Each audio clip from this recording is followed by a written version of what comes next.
Godfather Minute. It's perfect. Hey, everyone. Welcome back to Godfather Minute. I'm Alex Robinson. And I'm Andy Robinson. And together we are the Godfather Minute Brothers. How are you doing this week, Andy? I'm doing great. How are you? Good, good. Did you get that gun you were talking about last week yet? I got a starting pistol. Oh, yeah? Mm-hmm. You ready? Yeah, All right. Nice job running away. That's my new superpower. Hold on. I'll be right back. 100 yards. Got to go 100 yards. Exactly. That would be great if when Mikey actually goes. Mm-hmm. Oh, maybe Fredo played a prank on Mikey because Fredo's jealous that he didn't get the assassination gig. Mm-hmm. And so he substitutes the bullets with like a flare or like a starting pistol. Or like flowers that pop out. Like a little flag pops out that says bang. What do you think Solazzo and McCluskey would have done? I think they would have looked first all stunned, and then they both would have burst out laughing, and then McCluskey would have been like, "Oh, you know what? You're all right, eh?" Good one, kid. Hey, no hard feelings about that jaw thing, right? Yeah, because they would have. I've been pranked by 1,000 young punks. Because they probably would have stared at him, and you're right, like Clemenza and Clemenza in the previous scene, they both would have just started laughing because they couldn't believe that someone would be that incompetent to bring. Yeah, like he must be doing this as a joke because he knows he would kill him if he did this, So, and Mikey probably is so cool. He would have said something like, "Oh yeah, we actually planted the joke gun in the toilet, so you wouldn't know." He doesn't know what to say, and he would reveal that they went through that whole trouble. Anyway, we're talking about minute 78. We haven't even discussed the minute we're doing. Right. Minute 78. What was the starting gun thing? That's true. It's right a starting gun humor. It's what we're famous for. Minuto número 78. Oche? Almost. Otu. This is Italian. Why aren't you Spanish? This is the one where you have to think of the bounty hunters. Uto? 78. It does sound like a bounty hunter thing to say. So anyway, his specialty. This bounty, the 78's specialty is finding. What was Han Solo? What would not a hijack? Smuggler. That's it. Hiding in Sicily. Oh yeah, that's his territory. He's very niche, expertise. So minute 78, Clemenza and Mikey are hanging out in Clemenza's garage. They've just been shooting for a while, and Clemenza tells Mikey that the war with the five families is probably going to be pretty bad. Pretty bad, kid.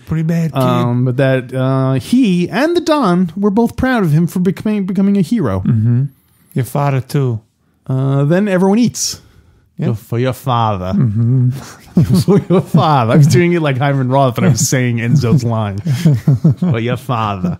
Anytime the word father is in the movie, they sample that Enzo saying it and they paste it onto whoever's saying it. So kid, we were real proud of you for being a war hero. Your father too. It's hard to do. Buy me out? You don't buy me out. I buy you out. I talk to your father. Your father. It's like a Mad Libs where you. Oh, that's our bonus content. Godfather Mad Libs. Oh, that's going to take some preparation, though. Yeah. Okay, maybe in the next couple minutes we'll do it. Okay, yeah. So what will we take the regular script, remove some lines, and that's what we'll do. Or it's perfect. It's perfect, Bonnie. We'll leave the adverb behind the toilet. Wait, so you're saying we take the script and just change some of the words? Yeah, we don't write something specially for it, or use a regular Mad Libs and just fill it with Godfather words. That would be the easiest one. That would be really funny. It would be easy to do the script. I guess we could try them all. Yeah. Yeah. Okay. All right. Maybe you can do. It'll be fun. Yeah, it'll be fun. Yeah. No, it'll be fun. Okay. It'll be fun. Should we have the supporters vote on which version we want them? They want us to do. Sure. Yeah. I'll put that up as a poll. Polls are fun. They are fun. Yeah. Get people involved. Yeah. Get the supporters involved. Or maybe we put it out there on at Fredo Corleone's Mickey Mouse nightclub. Just random. Hey, give us an adjective. Give us, and we have the supporters pick. We don't even tell them what it is. And then Well, now I guess they'll know. Yeah, but they won't know what scene we're picking or if it's an original Mad Lib. Right. Godfather Mad Libs. Best in the city. So Clemenza compares the Turk to Hitler. Mm-hmm. He says, they should have stopped Hitler back in Munich and all that stuff. He said, you got to stop it at the beginning. Yeah. So do you know what specifically he's talking about? What do you mean? No. Who is he referring to? Who's that guy? Hitler? Yeah. Hitler was a painter. Okay. Who lived in Germany, and he wound up killing himself, and his paintings are worth a lot of money now. See the guy that chopped off his own ear, or chopped off his own mustache? Or something? The guy with the peg leg. Yeah. Can you make jokes like this about Hitler? I lost track of what is okay to talk about and not when it comes to significant, terrible historical figures. He's still a controversial figure. Yeah. There's people on both sides. Some people will say you shouldn't joke about it because it's a serious thing. Millions of people died. Yeah. And other people say you should joke about it because it makes Hitler like you're joking at Hitler's expense. Yeah. So like Mel Brooks is saying, like, if you're laughing at Hitler, that's like the last thing he would have wanted is you laughing at him. By making him the butt of the joke, you're kind of like spitting on his grave. Yeah, excellent. And I spit on his grave. Yeah, you spit on a lot of graves. I've noticed that. I think I have a glandular issue or something. Yeah. Whenever I go to cemeteries, my mouth is just watering. Start salivating. Death does that to a man. Get so hungry. Well, if you're hungry, you should try the veal. It's the best in the cemetery. Oh, really? It's like a bad Halloween. People are dying to get in. It's like a bad Godfather Halloween special. Oh, there we go. Oh, there's some bonus content for you. But it's Tessio saying, I don't know why it'd be Tessio. I guess it would be Salah. Oh, it would be McCluskey talking through his throat saying, try the veal. Oh, it's the best creepy. In the cemetery. Oh. And then blood comes out. That is really gross. Yeah, it's creepy. Yeah. So Hitler. So are you okay joking about Hitler? I'm okay joking about Hitler. I don't think he's a Patreon supporter, so I don't mind if we offend him. Okay. Yeah. Well, now you got me all self-conscious about it. I was good about it. Go ahead. I'll follow your lead. That's good. Well, so I'm the leader, and you have to do whatever I say. I don't really want to, but yeah, okay, I'll do it. I'll go along with it. I don't want to make trouble. Hey, before we talk about Hitler, can we rewind just one sentence of Clemenza's line? Sure, yeah. He says, so having a war every 5 or 10 years, it helps get rid of the bad blood. Mm-hmm. So when he says that, is he referring to Sollozzo in particular?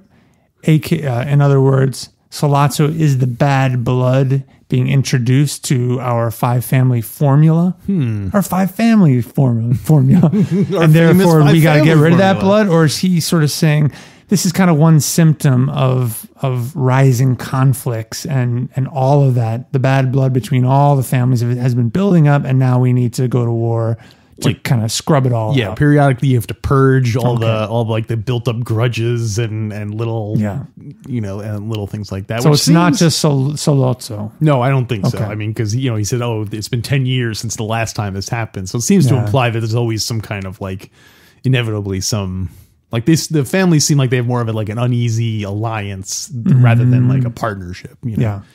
Sollozzo is really just the he's the catalyst. The catalyst, the trigger, so to speak. He's I know you've been reading a lot about World War I. Yes. And who was the Archbishop that was assainated? The Archduke. Archduke, right? Yeah, sort of like that, right? Well, I guess he'd be more the guy who killed. Yeah, he'd be the guy who killed the. He'd be more the guy who killed the Duke.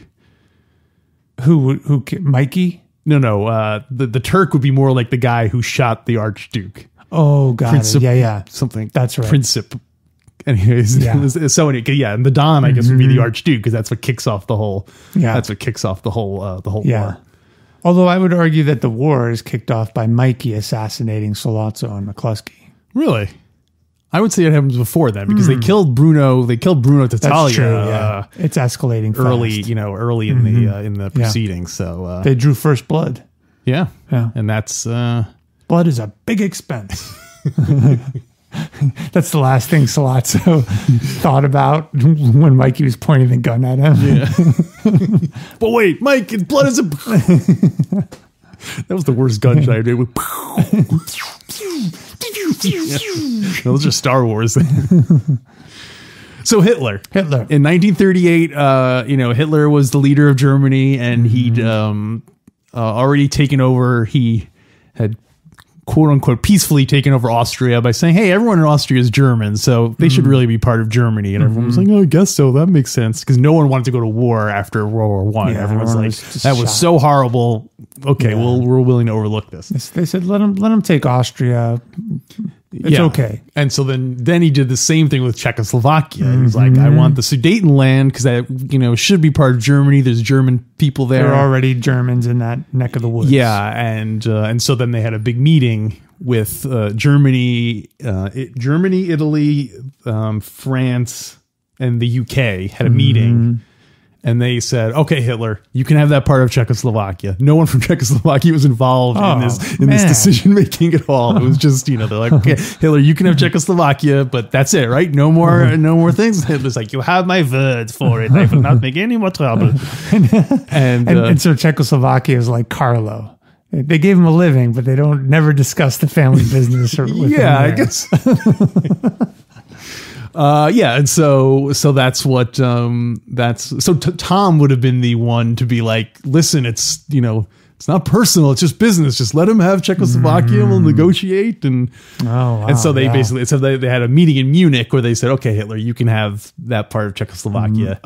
So that was Munich. That was what happened in Munich. And what year is that? 38. Okay. So I guess every time I hear Munich in the context of World War II or the antecedents to World War II, I think about the Olympics. Unconnected. I mean, the Munich Olympics happened in Munich, but it has nothing to do with World War II. But that was years later, right? That was in the 60s. I just don't recall. Munch. But unrelated 70s? To World War II. Unrelated. They're all connected if you go back far enough. But all goes back to that Archduke. To that Archduke. Gabriel Princip. Remember that guy's name? We'll answer. Okay. So Clemenza says they should have stopped him at Munich. It wasn't right. Is that what he says? Yeah.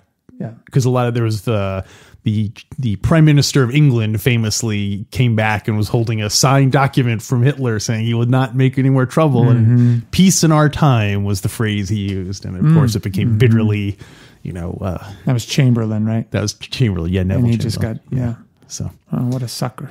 I guess it's easy to look back and judge everyone, But they all agreed to it, all those European nations, so you can't just blame him. Yeah. Oh, no. Yeah. Right? It's not. They had a contract. No matter how small it is. Either Hitler's brains or his signature were going to wind up in that contract. That'd be great. They go back in time and they send Don Corleone, Luca Brasi, and Jenko. Champagne cocktails. Jenko Abandando, the original consigliere, to have Hitler sign over the contract. You're releasing Czechoslovakia back to me. Like, what? This I can't do Hitler at all. God, but this country is going to make me very wealthy. That's going to be our next piece of merchandise. It's going to be Luca Brasi and Don Corleone with a gun to Hitler's head, making him sign the peace treaty. What do you call that? A literary device where you're mashing up two contexts to characters. Mashup, I guess the mashup. Is that juxtaposition? Yeah. A whole lot of juxtaposition. Yes, Senator. So, question about that. Yes. Clemenza refers to Hitler in Munich, and he says they should have stopped him at the beginning, like Hitler at Munich. So is he saying Sollozzo in particular is Hitler? He's starting all this trouble, and we need to stop him now, rather than wait for him to become more powerful. Yeah, to get more powerful. So basically, the anti-Tom Hagen plan, which is don't make a deal with him, just kill him and get it over with, and you know, stop it here. Yeah, even though it's going to be a problem. Even though short term it might be, you know, it'll be a problem now, but then like 10 years from now it won't be bad. So they ain't a lot of money in them peace treaties, Pop. So I think it's I like the fact that this is 1946, I guess, by this point. And that, you know, Hitler was still a fairly recent thing at that point. You know, Hitler only had died like a year and a half before, so it was very very topical. Yeah. It's crazy. I was thinking about that just the other day, how we grew up in the 70s and World War II seemed so far away then, but it was nothing. It was really, historically, it was 25 years prior to that.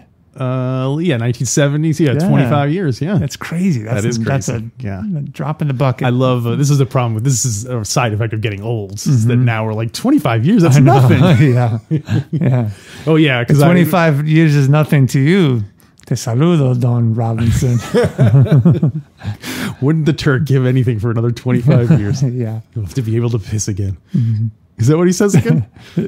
That's Hyman Roth. Yeah, Hyman Roth. Yeah. I thought I thought you mashed up Hyman Roth, Sollozzo, and you talking about age and being able to take a Venn diagram. That's what we all have in common, is that we all want the ability to piss again. Piss again, more time, and etc. Yeah, it's weird when you think like, well, Sgt. Pepper came out in 1967, which was only 22 years after World War. No, yes, it was 22 years after World War II. So it's closer to World War II than it's over 50 years from now. You know what I mean? Like the Beatles are closer to World War II than they are to the present. Oh my gosh.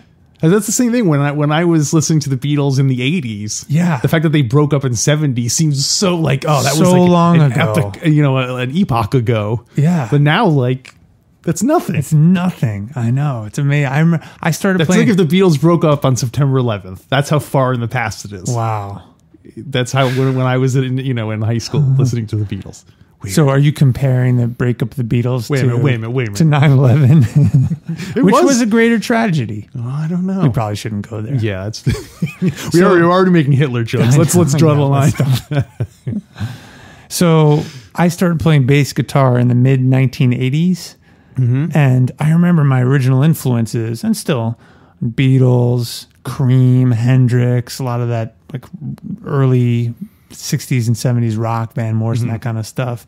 And at that time, it seemed like a whole different era. It did, yeah. It seemed so far away, but it was nothing. Nothing. Yeah. Nothing? So enough about us getting old. Yeah. Yeah.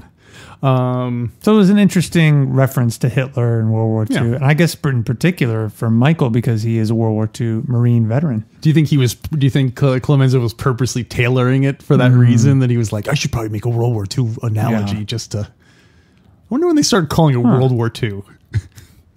Oh, good question. That's an interesting. Wow. We'll ask, we'll answer. We'll try to answer. What was our other ask and answer? I knew that was going to happen. I knew it. We didn't write it down. We did not write it down. We'll go back and listen and then write it down. Yeah, sure we will. Yeah, Senator. Someone shoot us an email. Tell us what the email. What's that? If you want to send us an email, godfatherminute@gmail.com. Don't forget to send us your recorded version of Zaza. We are putting those together. We promise. Okay. How many do we have so far? We've got about 4. 4. Nice. Yeah. And how many do we need for a whole episode of Zaza? Each one's about 6 seconds times 5. So 30 seconds. So it's 5 per minute. Each episode's just about 30 minutes long. So no, it's more than 5 per minute. Yeah, no, each Zaza recording is 6 seconds. So there's 10. Oh yeah, 10. Sorry, so 10. So about 300 total. 300. So we have 4 out of 300. So we're getting there. We're getting there. We got the pop. I'm so excited about GF3. I can't wait to see it. Well, also I'm really excited. I had a little teaser a couple weeks ago, as I talked about on the podcast, but I'm really excited because even though I saw it years ago, I feel like it's a Godfather movie I haven't seen yet. Because I kind of remember it, but there's going to be a lot I'm sure I will be seeing for the first time, really. Yeah. Yeah. I'm really excited about it. But I'll save it. I won't watch it unless our supporters come through or we get there through the podcast. Yeah, yeah. One way or the other, you're watching that movie. Yeah, I know. What else you got? The minute just kind of ends with them kind of chowing down with all the boys chowing with Clemenza and Mikey and Tessio and Sonny. And Rocco. Eating. Is Tom there? I don't think Tom's there. I don't think he's eating. At least we haven't seen him yet in this minute. They're eating Chinese food. Oh, is that what it is? Yeah. We see it in the next minute, but in the script it's listed. It's actually described as Chinese food. Oh, interesting. Yeah. Where do you think the ladies are still around? Or do they send them away because of the war? Or did they be like, hey, you know what? Go up to the Catskills for a couple of weeks. Yeah, and go see that. Who's that comedian? Who's that? Pat. Oh my God, I just totally dropped it. Pat. I keep wanting to say Pat Boone, but that's not it. No, it was oh my God, not Pat Garrett. Pat Cooper. Pat Cooper. I was about to do a Will Ask Will. That'd be embarrassing. We just talked about Pat Cooper. Yeah. You think that's where they got the idea? Because they had heard Sonny doing the buddy beep, and the ladies were like, "Oh, we should go see Pat Cooper. He's playing up." Well, I was going to say that's how he got that is because they would sit around listening to the Pat Cooper records. Sonny would entertain by repeating perfectly the things verbatim, just to. That's what they originally wanted Mikey to do when he comes out of a can. Yeah. To sit down, eat a little veal, so they think he's like choking. Then when he gets up and he's behind you, that's when you shoot him. The plan is so complicated. Sit down, continue your meal, and then pretend you're choking and do that Pat Cooper thing. And then McCluskey, probably being a police captain, he's CPR trained. He'll come around and give you the Heimlich maneuver. You have to reach around, grab his pistol with your left hand, but make sure you unbuckle it first. It's the most complex plan. No, the Turk is going to see you doing this, and he's going to be wondering what's going on. So make sure you do something to distract him. Yeah, he's good with a knife, and he's going to have one right in front of him. So keep an eye on that. Do you think is he allowed to have a knife, the Turk, in this situation? Great question. Or you mean as part of the ground rules? Did McCluskey pat him down to make sure he doesn't have a knife? Did Pat Salazzo down? Yeah. Oh, how are those are the ground rules? Yeah, they pat Mikey down because they want to make sure he doesn't have a weapon. So do you think the Turk also? Why would they pat him down? He is the hunted one. He's not that clever. I don't think they patted him down. So you think he has a knife on him? I think he always has a knife on him. I think you're probably right. Yeah, that's how he's gotten so good with it. Yeah. He got good with a knife. 10,000 hours stabbing people in the hand at bars. Wow. How do you practice using a knife like that? Very carefully. It doesn't seem like it would require that much skill. What, to come down on the hand of a guy like Luca Brasi? You don't come down on a guy like Luca Brasi like that. Come from the other side. Yeah, I mean, but it doesn't seem like you can go to a shooting range and shoot a target. But what do you do with it? I mean, I guess if he maybe throws knives. Well, in the last scene where Clemenza is training Mikey to shoot, if the camera had panned out a little bit more, you would have seen some other up and coming soldiers all throwing different weapons and shooting and practicing. It's a whole gym down there. Wait, so you'd see Rocco throwing knives. You'd see really throw a picture of Rocco throwing a knife, or Rocco really throwing and practicing. You'd see Al Neri with nunchucka sticks. Yeah. I like it. Yeah, they should have had a scene. This should have been a training montage, really. Oh, definitely. Oh, of Michael? Of Salozzo with the knife. Both of them. It should have been like Rocky IV, where you see Salozzo training and then you see Mikey training. Oh, that's Salozzo's chasing the chicken around with the knife. Rocky does that. One of them. Rocco. Rocco. Grab that chicken. But I do think, I just realized this. There was a training scene. You just didn't realize it. it's Sollozzo stabbing Luca Brasi. That was his training. That was part of his training. Because if he had completed his training, they wouldn't have had someone behind him choking Luca Brasi. That's part of the training. Like, all right, you're going to hold the guy in place while Sollozzo practices stabbing his hand on the bar. Oh my God. So did he keep doing it? Yeah, and that's the montage. Like they show a montage of all those different training scenes. Stand him up. Stand him up. That's what McCluskey was hired for, training. You don't want to come at me that way. Hey. You got to watch The Killing. Yeah. So that's it. So the last thing I was going to point out is that Mikey is smoking. Yeah. Which, as we've is kind of connected to that thing we were talking about before with. Oh, you know what? There was a blooper in the last minute that I totally forgot to bring up. Really? It's just one. Not like it's a tiny little thing where Clemenza is smoking a cigarette, and then when he has it in his mouth, and then when it cuts to a different angle, he's holding the cigarette in his hand. Oh, okay. The hand that's holding the gun. So check it out, everybody. Okay, go back. Put that in last week's episode. Put what you just talked about? What I just said in last week's episode. Okay, but you just said put it in last week's episode. So if I put that in last week's episode, then people are going to hear, quote, put that in last week's episode. And then I'm going to have to go and put it in the previous episode. Oh, you're stuck in a temporal loop. Well, I'm going all the way back to the beginning. So that's all I have. Okay, I guess that. Oh, so what do you want to rate this one? Don't forget, we're going to say it at the same time. Yeah. Okay, I got it. Are you ready? Yeah. 1, 2, 3. 2. 2. Yeah. Oh, okay. I'm going 2. All right. Yeah, I can see that. I said 3, but it's not like a strong. Yeah. It's not like I feel strongly about it. Yeah. Yeah. 2 or 3. Yeah, this one probably should be a 2 because the half of it is just change it. No, but I'm just saying half of it is just them eating with no dialogue. Yeah, it does take away a little bit. Although I do want to point out Sonny's wearing a white tank top and suspenders over it, which looks funny for some reason. Oh yeah, that's right. That's kind of that's how I always. That's your picture of Sonny? That's how I always picture him. Yeah. I picture him standing on the causeway doing like a crazy dance. Oh yeah, do the Sonny. That became a hit dance, by the way.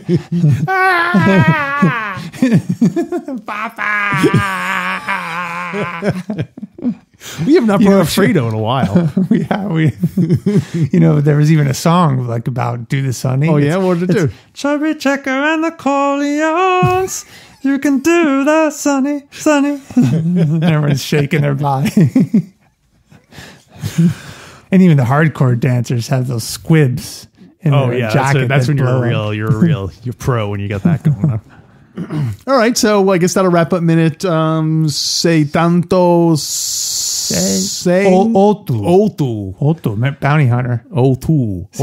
Say tanta otu. Say tanta otu. So until then, try the veal. It's the best in the city.